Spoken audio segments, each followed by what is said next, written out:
Ya se está transmitiendo. Bien. Hola, colegas y amigos.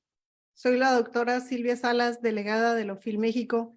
Bienvenidos a la entrevista Horizonte Farmacéutico, realizada por la Organización de Farmacéuticos Ibero-Latinoamericanos por México y por la Universidad Autónoma de Baja California, Facultad de Ciencias Químicas e Ingeniería. Hoy tenemos un tema muy interesante que es ¿cuáles son las áreas de la farmacoepidemiología? Contamos con la participación de dos grandes colegas, expertas en el tema, a quienes las voy a presentar. A la doctora Ivette Reyes Hernández, quien tiene una licenciatura en Ciencias Farmacéuticas por la Universidad de Oriente en Cuba, un máster en Farmacología Experimental, doctorado en Ciencias Farmacéuticas, ambas por la Universidad de La Habana, Cuba. Es profesor investigador titular de nivel B, miembro del Sistema Nacional de Investigadores de Nivel B, adscrita al área académica de farmacia en la Universidad Autónoma del Estado de Hidalgo. Es docente de pregrado y posgrado en línea de investigación con el uso racional de medicamentos, pertenece al cuerpo académico de farmacia clínica, cuenta con varios premios y publicaciones. Ivette, bienvenida. Ahorita vamos a charlar contigo. Gracias por acompañarnos. Muchas gracias, Silvia. Asimismo, contamos con la participación de la doctora Claudia Fegadoli, doctorado en bioquímica farmacéutica y doctora en enfermería de salud pública por la Universidad de São Paulo, Brasil. Tiene un postdoctorado en salud colectiva por la Universidad Federal de São Paulo, Brasil, una pasantía postdoctoral por la Universidad del Este de Santiago de Cuba. Actualmente es profesor en la Universidad Federal de São Paulo. Se desarrolla en el campo del uso de medicamentos y prácticas interprofesionales en salud. Es coordinadora del programa de maestría profesional en salud de la familia de la Universidad Federal de São Paulo. Hola, Claudia, bienvenida. Muchas gracias. Bueno, muy honrada de que nos acompañen dos doctoras expertas en el área y aparte, obviamente, maneja mucho el uso de racional de medicamentos. Voy a empezar por preguntarles a las dos el tema. Me gustaría que nos platicaras primero, Beth, y posteriores, Claudia. ¿Cuáles son las áreas de la farmacopidemiología? De acuerdo a su experiencia, qué es lo que abarca, ¿no? Y por qué a veces no es un área tan sonada, por así decirlo. Adelante, sí. Claudia, por favor. Claudia. Bueno, Claudia, pues está bien. ¿Puede ser? Sí, sí. La farmacopidemiología tiene su origen en dos líneas específicas de uso de medicamentos. A farmacovigilância e o uso de medicamentos, estudos de utilização de medicamentos. Então, em sua origem, essas duas áreas são as que vão criando métodos, um referencial específico para desenvolver informações, dados acerca de los efeitos em la sociedade do uso de medicamentos e para estar vigilante acerca de las reações adversas, efeitos adversos de los medicamentos. Hoje está um pouco mais desenvolvido, desde que essa área começa a se desenvolver em década de 80, 90. Hoje temos muitas interferentes e muitas áreas que se conectam com essas duas e que estão construindo as teorias e a forma de explicar as primeiras investigações, os primeiros dados que se passaram a criar em la área de farmacoepidemiologia. Pero essas são as duas grandes áreas, podemos dizer assim, de la farmacoepidemiologia que caminha junto com a área de farmacoeconomia também. Creio que a Ivette pode me complementar também. Gracias. Adelante, Ivette. Sí, coincido con la doctora Claudia en la identificación de estas tres áreas, los estudios de utilización de medicamentos, los estudios de farmacovigilancia y los estudios farmacoeconómicos. Como decía la doctora Claudia, creo que agregaría, a lo que dice la doctora Claudia, agregaría un poco que es una ciencia bastante joven, data de unos 50 años, su creación, y en el mundo del conocimiento, pues diríamos que es algo bastante joven, ¿no? Y yo creo que desde el punto de vista histórico, pues es un elemento a tomar en cuenta de por qué no está ampliamente generalizado.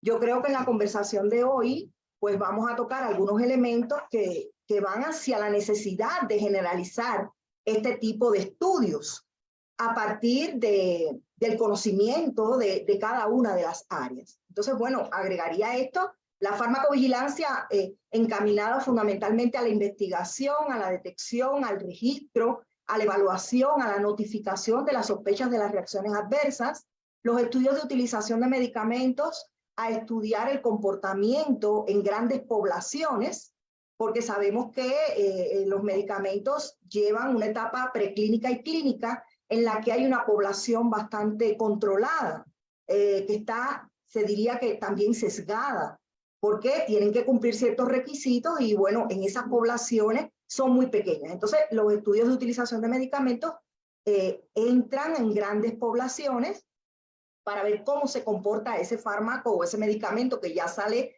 al mercado, cómo se comporta en grandes poblaciones. Y la farmacoeconomía, donde se utilizan todas las herramientas económicas, pero enfocadas a los medicamentos. Se puede aplicar tanto en la etapa de desarrollo de un medicamento, en la parte de investigación, la precomercialización, y también en la poscomercialización a través de sus diferentes tipos de estudios.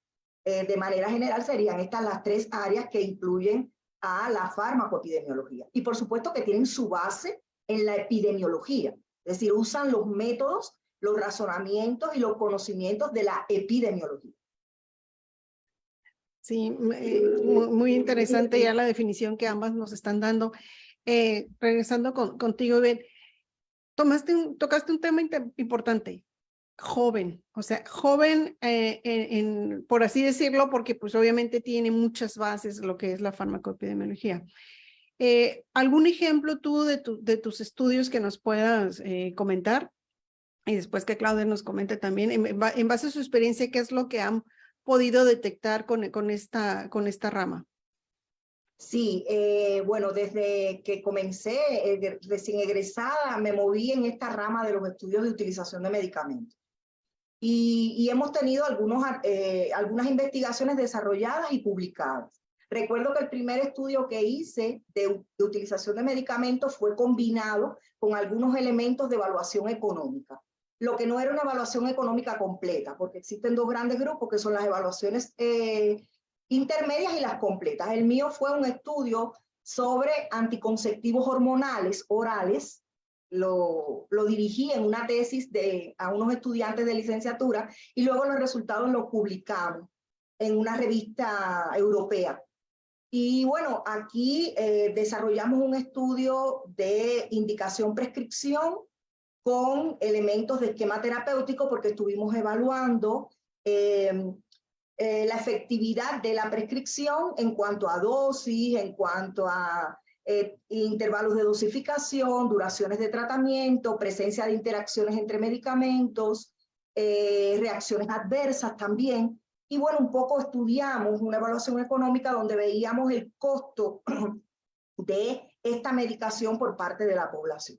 Los resultados en aquel entonces fue mi primer estudio de utilización de medicamentos que yo dirigí y los resultados fueron alentadores, sobre todo de ver que lo pudimos publicar. Lo pudimos publicar y además, eso desde el punto de vista del impacto científico y desde el impacto de los resultados, pues definitivamente son estudios muy útiles, son herramientas que permiten identificar problemáticas con el uso de medicamentos para poder realizar intervenciones, ¿no? Intervenciones para solucionarlas. Yo creo que la gran utilidad de estos estudios de utilización de medicamentos es precisamente esa, que se convierten en una herramienta para realizar intervenciones para contribuir al uso racional de los medicamentos. De hecho, de ese estudio se desprendió una intervención al personal médico para dar información sobre interacciones entre medicamentos que en ocasiones no son del todo dominadas por el personal médico y bueno, un poco prevenirlos en evitar que los esquemas terapéuticos puedan tener interacciones entre medicamentos. Hace poco tuvimos la publicación de otro, aquí ya desarrollado en México, sobre COVID, donde estuvimos haciendo también un estudio de indicación-prescripción. Estos estudios, los indicación-prescripción son todo lo que se prescribe para una indicación. En este caso, la indicación era el COVID, el SARS-CoV-2, que sabemos que ha traído sus estragos en estos momentos. Y bueno, estuvimos estudiando esto a través de una tesis de maestría. También logramos publicar el artículo el año pasado, es decir, que tuvo su impacto desde el punto de vista científico y como herramienta, pues fue un estudio que se realizó en un hospital privado que permitió identificar, por ejemplo, identificamos que el mayor número de medicamentos indicados para SARS-CoV-2 en ese hospital fue precisamente antibióticos y ese fue un resultado interesante. También pudimos detectar algunos otros problemas, porque por ejemplo en el estudio nos dimos cuenta de que el estudio fue retrospectivo, pero de todas formas te da información porque hubo muy bajo reporte de reacciones adversas. Claro, esto se dio porque, dadas las características de la pandemia, el personal farmacéutico que dirigía esta actividad de farmacovigilancia en el hospital, pues estaba un poco limitado al trabajo con los pacientes que estaban en las unidades que atendían a pacientes con COVID. Y esto un poco determinó en que no se pudieran obtener resultados relevantes con respecto a las reacciones adversas presentadas por el uso de estos medicamentos en ese tipo de población. Bueno, eso es parte de una experiencia vieja y una más joven de la aplicación de estos estudios de utilización de medicamentos. Gracias, Ivette. Claudia, ¿cuál ha sido tu experiencia o cuántos estudios has podido realizar en este aspecto? Sí, realmente es una área de conocimiento relativamente joven en relación a las otras de la farmacia. Los primeros acidentes, grandes acidentes en uso de medicamentos que empezaron, estimularon o desarrollo de la farmacoepidemiologia, como o desastre conocido de la talidomida e outros que se passaram em grande escala por la população. Isso todo foi orientando uma forma de se identificar en la población los problemas relacionados a la utilización de los medicamentos, los desvíos de buena utilización de los medicamentos. Eu, particularmente, empecé mis estudios nessa área também em estudos de utilização. Em estudos de grado, estava em migrado quando tive contato pela primeira vez com os indicadores de uso racional de medicamentos desarrollados por la Organização Mundial de la Salud. Creio que todos aqui já tiveram a oportunidade de ter contato com esse material, que era, hoje é uma coisa já que há muito tempo, que se pergunta se há sentido todavia, pero para mim creio que sim. Para que não sei se todos estão em la mesma página, eu vou falar um pouco de ellos. Los indicadores de uso racional de medicamentos propuestos por la OMS são a porcentagem de medicamentos que são prescritos em um serviço, que são prescritos por seu nome genérico, los medicamentos, a quantidade de medicamentos que são prescritos em média por prescrição, não há um número absoluto valorado, pero depende do tipo de serviço. Em la atenção primária, por exemplo, se espera que não passe de 2, a média dos medicamentos prescritos em uma receita. A porcentagem de antibióticos prescritos também são indicadores. A porcentagem de medicamentos em la forma injetável essa palavra, porque às vezes hablo portunhol também, não sei se também entendem. Que não são por la via oral, que são parenteral, creio que é melhor assim, e a porcentagem de medicamentos prescritos que figuram, que estão em la relação de medicamentos essenciais ou medicamentos padronizados em um serviço. São indicadores muito básicos, pero que, creio que em México também, pero em Brasil, todavía hace sentido falar de eles. Há uma porcentagem que existe, importante todavia, de medicamentos que são prescritos e não estão sob a nomenclatura genérica. Uma quantidade grande, maior do que deveria, de antibióticos que são prescritos, e isso afeta diretamente o uso racional de antibióticos. Então, esses indicadores, que eram tão básicos, há também indicadores de prescrição, de assistência ao paciente, quanto tempo um médico, um doutor, se queda com um paciente em seu consultório para fazer a prescrição de um medicamento, o tempo é suficiente? Quanto tempo o farmacêutico leva para fazer a orientação para seu paciente? O paciente que, depois de ser atendido em uma farmácia, compreende as orientações, a forma que deve utilizar seus medicamentos. Então, todos são exemplos de indicadores que trabalhávamos já desde a década de 80, creio que foram desenvolvidos em 1900, e entrego a minha idade acá, em 1985, creio que, e desde aí, há sentido todavia se falar deles. Pero, desde aí, muitos outros estudos, desenvolvimentos de outros indicadores, mas com mais conhecimento, por exemplo, medicamentos inapropriados para ancianos, é uma coisa que se observa muito, que se analisa. Hoje, por exemplo, atualmente, estou me dedicando ao estudo da utilização de psicofármacos. Creio que é muito importante que se investigue a frequência e o quanto se hace o uso abusivo desse tipo de medicamento. Por la COVID-19 também se observa uma elevação, crescimento em todo o mundo de psicofármacos como os benzodiazepinas, por exemplo, que já se sabe que não deve ser uso de maneira continuada e por tanto tempo. Então, todavia, temos projetos se dedicando a estudar e desenvolver indicadores para avaliar o uso racional de medicamentos, especialmente em campo de saúde mental. Creio que pouco de los exemplos que podemos trazer aqui. Muy interesante las investigaciones que han realizado ambas.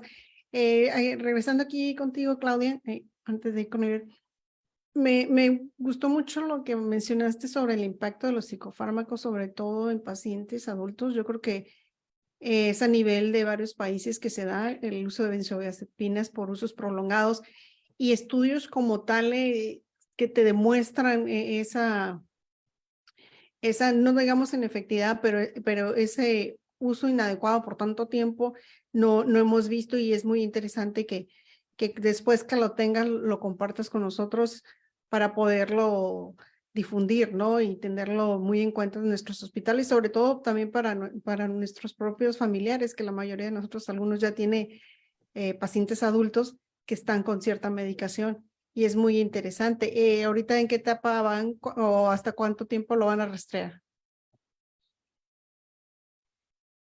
Quanto tempo estou a investigar isso? Pode me...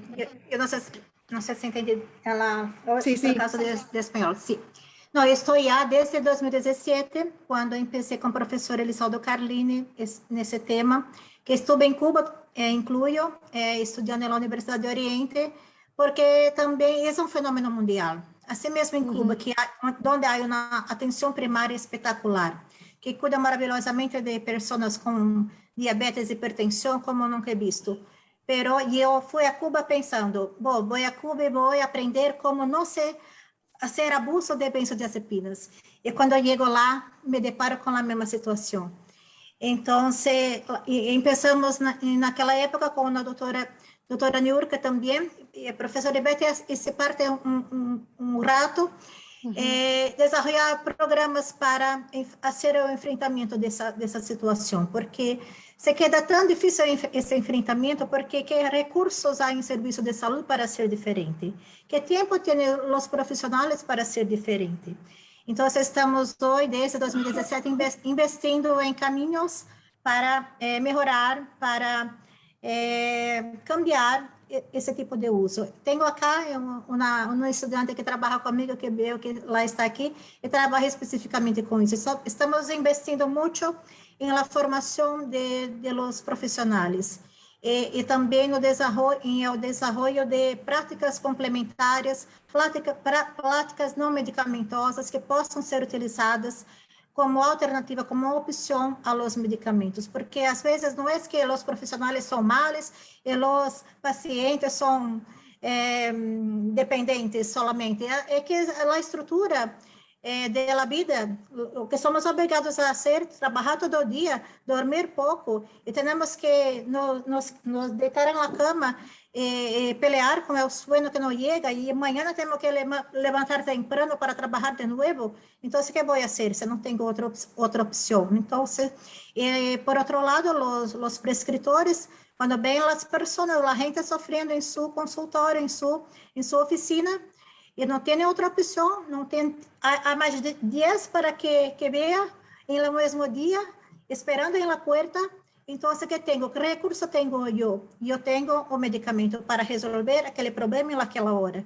Então, para promover o uso racional de medicamentos, é necessário que os sistemas de saúde parem e percebam o que está havendo e busquem soluções que haçam cambios importantes na estrutura do que vivimos, do que passamos, e de como cuidamos da gente, de como hacemos o cuidado em saúde para a gente, porque não basta que diga, não pode usar benzodiazepinas, que vou fazer?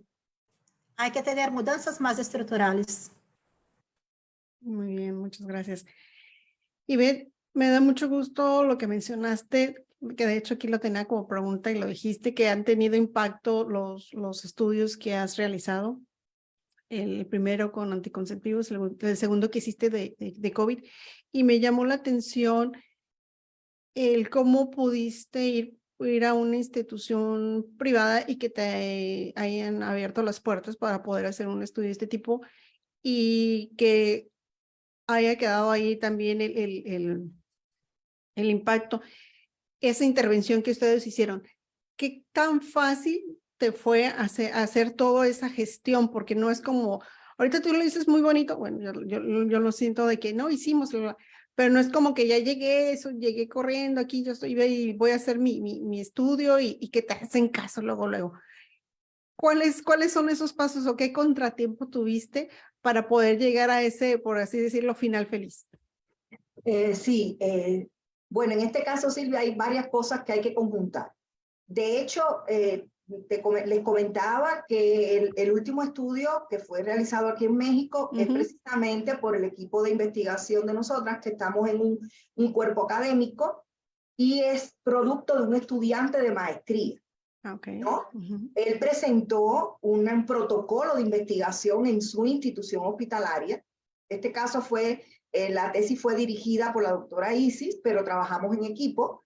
Yo formé parte de su comité tutorial también, pero el estudiante presenta un protocolo de investigación al hospital, es el primer paso, donde él muestra la justificación del estudio, por qué era necesario, con toda una metodología completa para desarrollar el estudio de utilización de medicamentos, mostrando también el por qué y el para qué de ese estudio.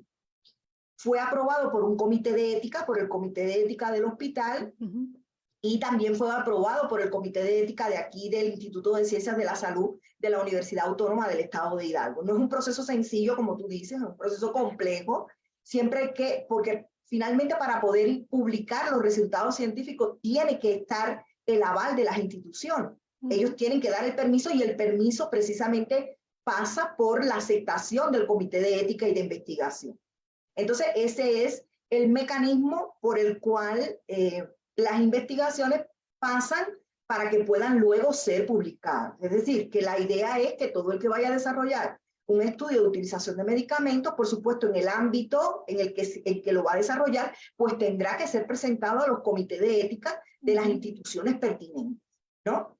Yo siempre le comento a los estudiantes de farmacia que cuando estoy dando clases, yo me muevo, por ejemplo, en el caso de la atención primaria y la farmacia comunitaria, pero cuando nosotros estamos hablando del desarrollo de los servicios farmacéuticos, yo les incluyo la investigación como un área asistencial tan importante como cualquier otro servicio farmacéutico que nosotros podamos prestar, por ejemplo, la dispensación, que es el más conocido.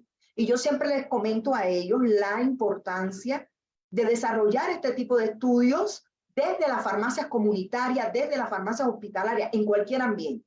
Por supuesto, una de las etapas del estudio es el diseño del protocolo de investigación y la otra es la aprobación de ese protocolo. Entonces yo creo que esa es la puerta de entrada, el cumplimiento de las consideraciones éticas, porque eso es un paso de consideración ética, de someter los protocolos de investigación a los comités de ética. En el caso, por ejemplo, de las farmacias comunitarias en México, que está en una situación en la que en realidad todavía no tenemos ese profesional capaz de poder desarrollar esas investigaciones, pues bueno, tendremos que trabajar en la formación de ese recurso humano para que sea capaz de desarrollar los estudios de utilización de medicamentos. Los estudios de utilización de medicamentos, los estudios de farmacovigilancia y los de farmacoeconomía tienen una dinámica. Hay que cumplir una dinámica que pasa por la aplicación de la metodología de la investigación para que ese diseño sea válido y que los resultados que emergen de esos estudios pues tengan en realidad fiabilidad, reproducibilidad, ¿no? Que puedan ser confiables.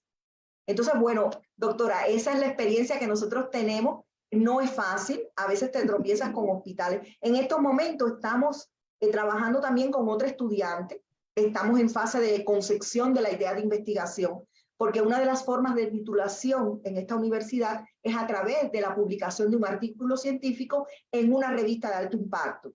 Entonces, la estudiante está trabajando con nosotros precisamente desde un hospital privado y estamos en la fase de concepción del protocolo de investigación para poder finalmente desarrollar el trabajo y poder publicar los resultados. Es también otro hospital privado en el que vamos a estar trabajando. Interesante, ¿no? De que a los jóvenes ustedes les inculcan la investigación para que sea parte de su formación y es muy importante que no en todas partes lo tenemos.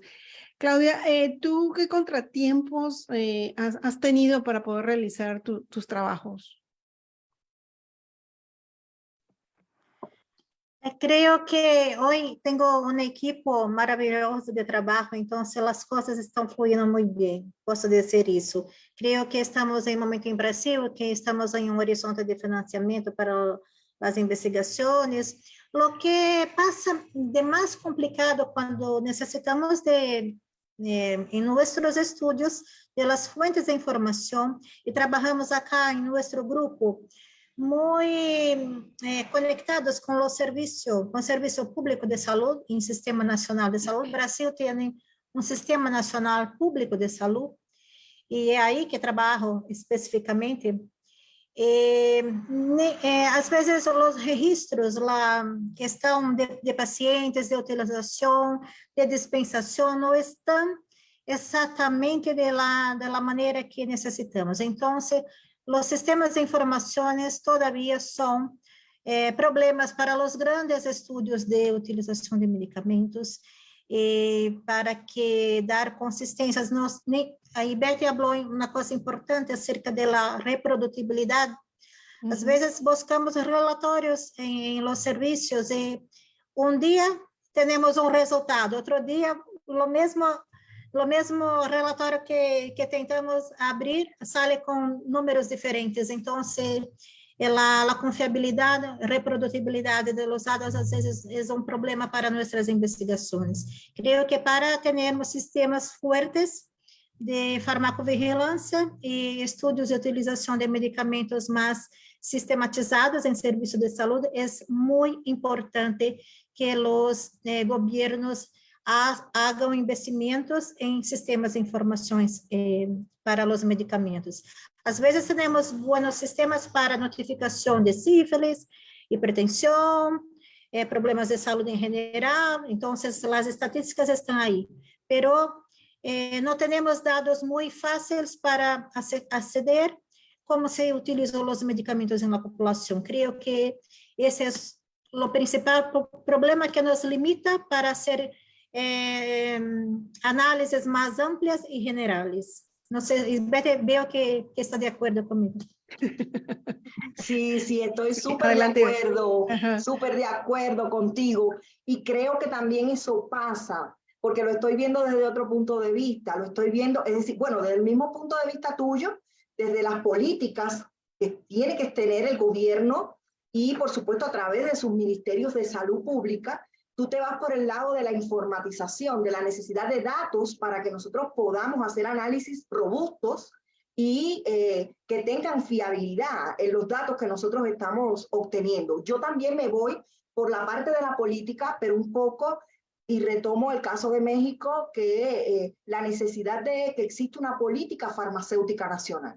Si existiera una política farmacéutica nacional, uno de los componentes de la política farmacéutica es la investigación, la necesidad de investigaciones relacionadas con el acceso, con la calidad y con el uso racional de los medicamentos. Entonces, si nosotros tuviéramos una política farmacéutica nacional que estableciera las líneas de investigación y que tuviera esos sistemas de documentación de toda esa información, pues el análisis sería mucho más rico, mucho más importante, porque vamos a tener datos interesantes con relación al uso de medicamentos, grupos de fármacos, de diferentes maneras, ¿no? Pudiéramos manejar todas esas bases de datos buscando información de diferentes maneras. Cuando tú tienes una base de datos, de hecho, por ejemplo, con la estudiante que vamos a trabajar ahora, ella me decía, doctora, yo tengo ya la base de datos.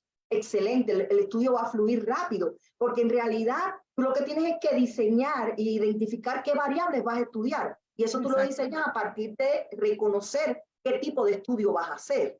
Pero si no existe esas bases de datos robustas donde tú puedas documentar toda esa información, pues entonces la investigación se ve limitada. Creo que las políticas farmacéuticas en los países son muy importantes y que se desarrollen componentes como como el de la investigación, donde se establezcan las líneas de investigación en acceso, en calidad y en uso racional de los medicamentos. Entonces quería aportar este otro granito a lo que está hablando la doctora Claudia, de la concepción desde el punto de vista de las políticas gubernamentales para contribuir al uso racional de los medicamentos. Muy bien, y desde el punto de vista que acabas de mencionar, tener datos, ¿no? Porque no tenemos tampoco datos como para comparar. Todo hay que irlo formando y como acabas de decir de variables. Entonces, eso nos ha limitado, bueno, yo creo que en algunas partes, acá en México, mucho porque no hay. Y andas a veces trayéndote datos de otros lugares para poder empezar a trabajar y que en realidad pues tienes que aterrizarlos, o sea, tú es más, aterrizarlos hasta tu propio hospital porque es muy diferente aunque estés en México o en alguna institución que sean del mismo nombre, por así decirlo, ¿no? Ivette, ¿qué has sido para ti o cuál ha sido la mayor contribución a través de estas investigaciones que has hecho de farmacoepidemiología? Ya nos has mencionado, ¿no? Que ha habido impacto, pero que tú te sientas orgullosa que digas, he avanzado, o estamos bien, o toda mi frustración que he tenido durante algún tiempo, porque el que investiga sabe que se frustra en algún momento. ¿Cuál ha sido aquel que digas, vale la pena? Bueno, para mí, lo que ha valido la pena es que lo que he aprendido lo puedo enseñar. Se lo puedo transmitir. Mi trabajo es como académica. Aunque nosotros vinculamos la práctica, la investigación, pues mi trabajo es como formadora del recurso humano en farmacia. Y creo que la satisfacción más grande es poderle transmitir a las generaciones de farmacéuticos la importancia de conocer la farmacoepidemiología. Acá en la carrera de farmacia nosotros tenemos como optativa la asignatura de farmacoepidemiología. Sin embargo, en mis clases yo siempre les digo a todos los estudiantes, cuando llegues a séptimo, octavo, la que te recomiendo que debes de pasar ya es optativa, pero como es algo obligatorio para la formación de un buen farmacéutico, es la farmacoepidemiología, ¿no? Desde mis clases, con mi óptica, yo trato de incorporar algunos elementos, pero siempre voy conduciendo a los estudiantes a la importancia de esta rama, porque a partir del desarrollo de los estudios farmacoepidemiológicos, los profesionales farmacéuticos podemos desarrollar muchas actividades a partir del uso racional de medicamentos.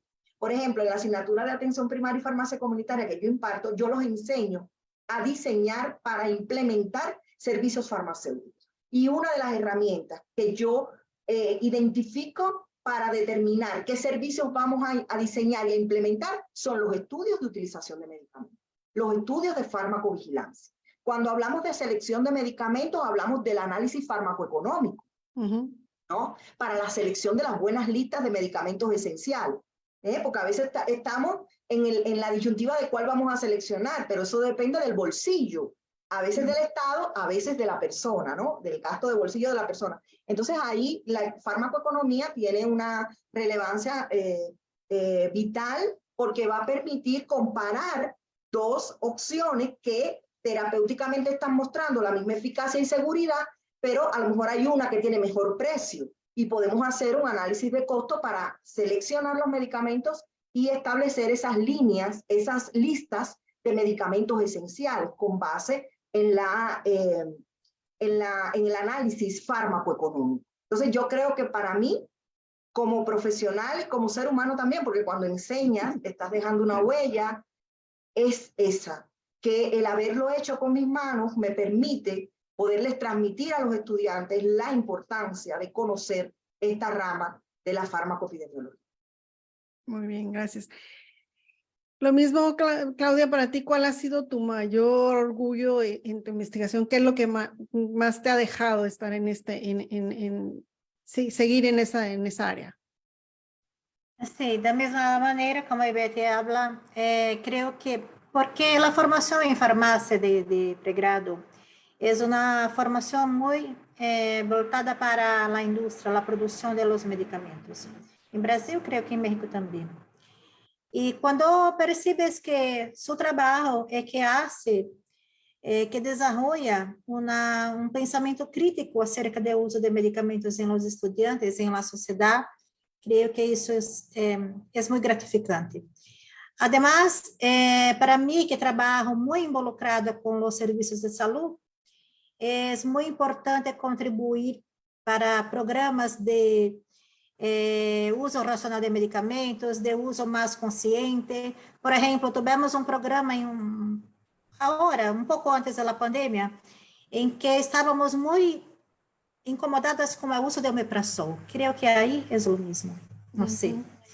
Es un fenómeno también mundial. Empezamos a hacer formación, primero a levantar dados y producir informaciones en la ciudad acerca de cómo era el uso de omeprazol, cómo los prescriptores estaban prescribiendo omeprazol para sus pacientes. Entonces, con esos datos y otras informaciones, pasamos a organizar charlas con los profesionales de la salud. Y fue impresionante cómo los gráficos cambiaron en pocos meses, como salieron de un uso abusivo, un uso demasiado, para un uso que fue disminuyendo a cada mes. Entonces, isso es muy gratificante, perceber que esos estudios, agregado con otras acciones educativas, educación con profesionales, con trabajadores de la salud, pueden cambiar las prácticas y lo mejor cuidado en la salud. Creo que eso es muy gratificante para mí. No, definitivamente lograr eso que acabas de decir no es tan sencillo. Tenemos aquí con nosotros que siempre nos apoya a la doctora Karina Sánchez y ella nos apoya con las preguntas. Ahorita vamos a ver si en Face hay alguna pregunta. Cari, ¿hay preguntas o comentarios?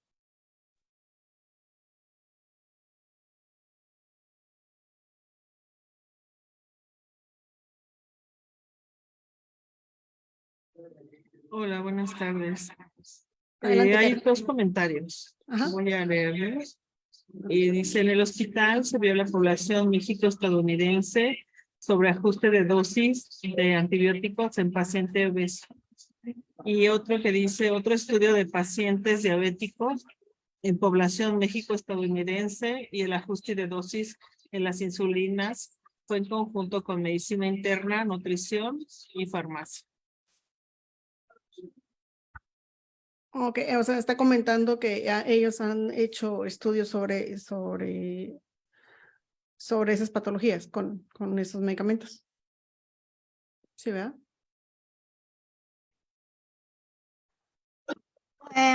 Hoy, actualmente no estoy más en investigación específica, pero pero trabajamos en las clases de farmacia clínica con con los estudiantes en servicio de salud para hacer ese tipo de ajuste, para también reflejar, para reflexionar acerca de las prácticas que se hacen en la salud primaria, en atención primaria a la salud. Estamos siempre, porque hoy los estudios de utilización de medicamentos no son apenas acerca de números, de padrões, pero es necesario cada vez más que se busque compreender que se pasa en un determinado tratamiento. Às vezes, tú imaginas que es la dosis que no está bien, pero el paciente no hace buen uso, entonces es necesario que haga una análisis más que llamamos de cualitativa acerca de sus percepciones, sus conocimientos, sus prácticas acerca de aquele tratamento para que se evalúe se é uma coisa de dose ou não. Isso de uma maneira mais individualizada, mais pequena, de pequenos grupos. Agora, e penso que os ajustes de dose para diabéticos, por exemplo, há que ser mais individualizados e que se compreenda exatamente o que se passa em cada situação. Nós pode, a diabetes é uma condição crônica, metabólica, que cada indivíduo presenta uma reação diferente, tanto para os alimentos como para os medicamentos. Então, os estudos de amplos padrões, creio que para as doses não se vão bem aí. Creio que os estudos mais qualitativos, menores, são melhores para explicar comportamentos, percepções, incluyo motivos de não aderir ou aderir a um medicamento, por exemplo. Não sei o que pensa o professor Ivete, mas para mim é um pouco isso. Ivette, ¿algún comentario? Sí, con respecto a estos estudios, bueno, un poco felicitarlos que desarrollan en sus hospitales este tipo de investigación. Concuerdo con la doctora Claudia con respecto sobre todo a la individualidad, que lo que hace cuando hablamos de estudios de utilización de medicamentos, incluyendo farmacovigilancia, pues estamos hablando de grandes poblaciones. Tenemos que hacerlo en grandes poblaciones para que se pueda evaluar el comportamiento. Cuando estamos haciendo este tipo de estudio de ajustes de dosis, en realidad no vamos a cumplir con parte de los requisitos de estos estudios de utilización de medicamentos, porque estamos en una población muy pequeña, tendría que pasar mucho tiempo para que nosotros podamos llegar a una muestra representativa para hacer un análisis en grandes poblaciones. Pero sí es importante un poco para identificar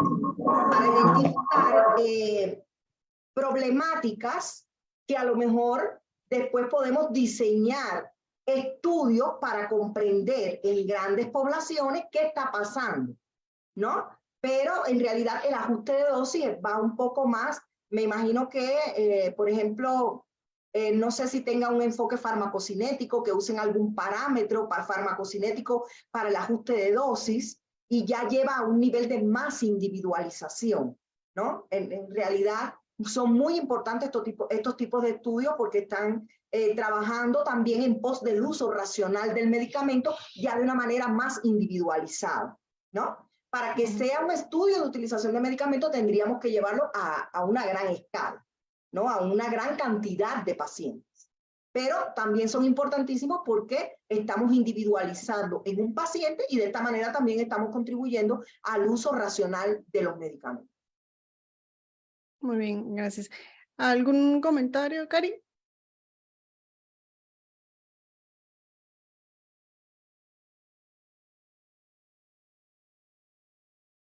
Ya quedó. No hay ahorita. Sí, tenemos otro Sí. comentario en Facebook. Adelante. Dice Rocío Moreno, excelentes reflexiones. Yo trabajo como docente en el área de la salud y siempre hago énfasis en mis estudiantes sobre la importancia de hacer un buen uso de medicamentos. Gracias por compartir sus conocimientos. Así es, gracias, Cari. Con placer. Doctora Ivette, doctora Claudia, ¿algún último comentario final antes de terminar nuestra charla? Adelante, Claudia.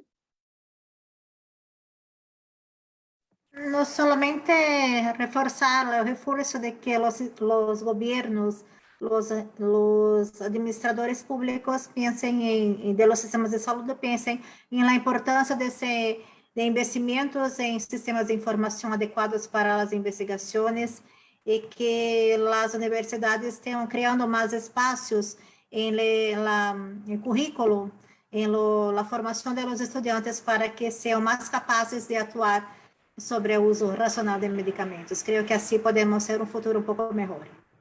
Gracias. Ivette. Sí, igual, me sumo al criterio de Claudia. Creo que son dos elementos que se han tocado en el día de hoy, y uno va a las políticas de los gobiernos, a la política farmacéutica. Yo me especificaría un poco más en la necesidad de una política farmacéutica nacional para México.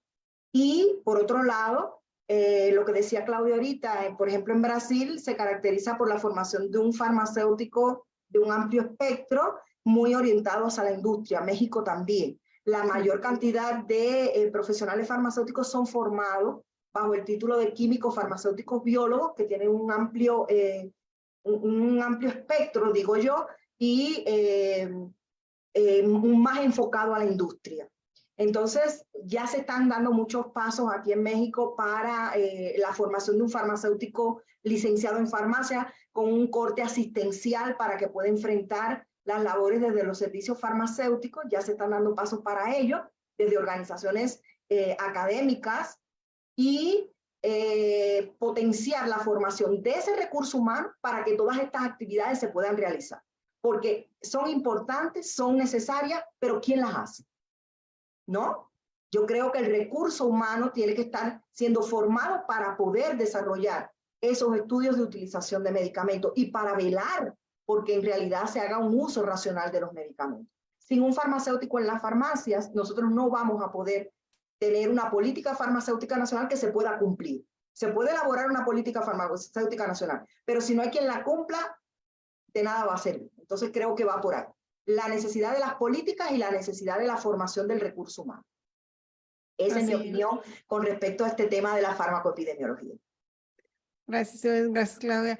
Así es, ustedes son formadoras de nuevos farmacéuticos y sí, o sea, tenemos hospitales, tenemos farmacias comunitarias, pero realmente tenemos el personal adecuado, formado, capacitado para estar en esos lugares.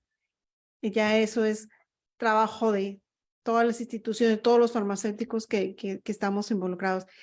Ivette, Claudia, les agradezco este tiempo, esta charla que compartieron con nosotros, sus experiencias. Igual a Karina, que siempre está aquí apoyándonos en todas las entrevistas. Gracias, Karina. Antes de finalizar, quisiera hacer un anuncio, invitarlos a todos los que nos están viendo y que todos va a quedar grabado, a que vengan a Tijuana a las jornadas de farmacovigilancia y de uso racional de medicamentos los días 3 y 4 de agosto. Va a ser en el Gran Hotel para que vayan haciendo su agenda. Vamos a tener habitaciones sencillas, dobles, triples y cuádruples para que todo sea accesible. Les vamos a dar un código también de la aerolínea de Aeroméxico para que también sus vuelos sean lo más baratos posibles, y pues esperarlos. Y también pues decirles que dentro de nuestras invitadas, aquí como primicia va a estar la doctora Ivette, va a estar acá con nosotros si Dios quiere. Entonces, cordialmente invitados, agenden. Nuevamente, Claudia, Ivette, muchísimas gracias. Me despido a nombre de la UFIL México. Les agradezco su atención y los invitamos a que nos acompañen en la siguiente entrevista de Horizonte Farmacéutico. Recuerden que es cada tercer jueves del mes a las 5 de la tarde, tiempo de la Ciudad de México. Gracias por su atención. Soy la doctora Silvia Salas. Me despido. Como siempre, Farmacéuticos Forever. Hasta pronto. Hasta luego. Gracias. Bye. Muchas gracias.